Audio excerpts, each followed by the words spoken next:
The topic before us is mastering possessive nouns, avoid common errors.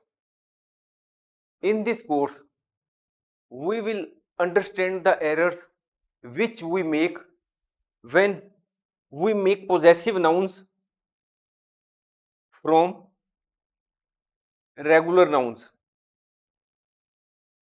When we convert regular nouns into possessive nouns, sometimes we commit mistakes. Regular nouns are of two types. Nouns. One is singular and the other is plural. Again, singular and plural nouns are of two types. Not ending in s, those plural nouns which do not end in s, they and other are ending in s.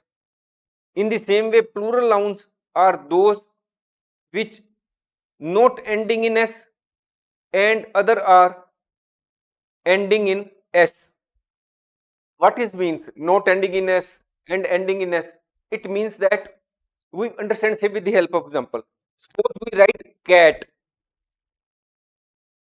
Cat is a noun, singular noun. It does not end in s, it ends in t. Then there is another singular noun which we take example Jack, James. James is a noun and it ends in s. Then there are plural nouns which do not end in s. For example, woman, it ends in n.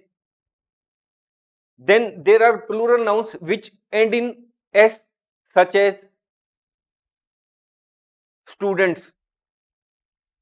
Now we have to make these singular and plural nouns to convert into plural to possessive nouns.